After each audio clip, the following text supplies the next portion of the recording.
உச்ச நீதிமன்றமே சொன்னாலும் சரி, காவிரி மேலாண்மை வாரியம் உத்தரவிட்டாலும் சரி, காவிரி நடுவர்மன்றம் சொன்னாலும் சரி, ஒருபோதும் காவிரியிலே தண்ணி தர மாட்டேன்.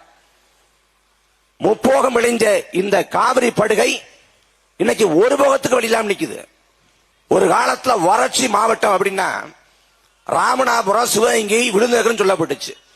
ஆனா தமிழ்நாட்டில் இன்னைக்கு 28 மாவட்டங்கள் வறட்சி மாவட்டம் ஆயிடுச்சு. 28 மாவட்டங்கள். குடிக்கிற தண்ணிக்கு தட்டுப்பாடு. காவிரியின் கடைமடை பகுதி வரை தண்ணிக்காக அல்லாட வேண்டிய நிலைக்கு தள்ளிட்டேன். என் அன்பு சொந்தங்களே, தமிழ்நாட்டில் வறட்சியான மாவட்டம் என்று வர்ணிக்கப்படக்கூடிய ராமநாதபுரத்தில் பெய்யக்கூடிய மழையில ஒரு விழுக்காடு கூட பெறாத Dubai, Qatar, Oman, Saudi Arabia போன்ற அரபு நாடுகள் தண்ணியில பெற்றுட்டேன். நம்ம ஊர்ல மழைக்காலம்னு ஒரு காலம் இருக்கு. ஆனா துபாயில மழைக்காலம்னு ஒரு காலம் இல்ல. சவுதி அரேபியாவில் ஆறே இல்ல, ஆறுகளே இல்லாத நாடு சவுதி அரேபியா. ஆனா என்றைக்காவது அந்த அரபு நாட்டில் தண்ணீர் தட்டுப்பாடு, தண்ணீர் பற்றாக்குறை இந்த செய்தியை கேள்விப்பட்டது உண்டா? ஒருபோதும் இல்லை. இத்தனைக்கும் அங்க மக்களாட்சி நடக்கல, மன்னராட்சி நடக்குது. அங்க தேர்தல் கிடையாது, அரசியல் கிடையாது, கட்சி கிடையாது. மன்னன் ஆள்றான், துபாயை ஷேக் ஆள்றான். ஒரு மன்னன் ஆள்கிற போது அந்த மன்னனுக்கு கிடைச்சா போதும், குடும்பத்துக்கு கிடைச்சா போதும், உறவு கிடைச்சா போதும் நினைக்கல. கடைக்கோடி வரை நீரை தட்டுப்பாடு இல்லாது கொண்டு போய் சேர்க்கிறேன். அங்க மழை பொழிவு இல்ல, கடல் வளம் இருக்கு. கடல் தண்ணியை சுத்திகரிச்சு தன் மக்களுக்கு கொடுத்துறேன். ஆனால் அன்பு மக்களே, ஒட்டுமொத்த தமிழ்நாட்டோட சராசரி மழைப்பொழிவு ஆண்டொன்றுக்கு 950 மில்லிமீட்டர். உலகத்தின் சராசரி மழைப்பொழிவு 800 மில்லிமீட்டர். தமிழ்நாட்டின் சராசரி மழைப்பொழிவு 950 மில்லிமீட்டர்.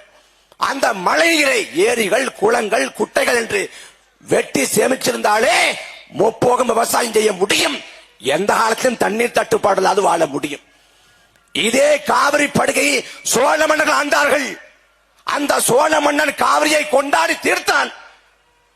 வான் பொய்ப்பினும் தான் பொய்யா காவிரி என்று காவிரியை கொண்டாடி தீர்த்தான். பாண்டிய மன்னன் வைகையை கொண்டாடி தீர்த்தான். பொய்யா குளக்கொடி என்று வைகையை கொண்டாடினான். பாரதி சுதந்திரத்துக்காக பாடினா எல்லாருக்கும் தெரியும். ஆனா சுதந்திரம் பெற்ற நாட்டில் பாரதி வாழல. அடிமை இந்தியாவில் பிறந்து அடிமை இந்தியாவில் செத்து போனவன் பாரதி.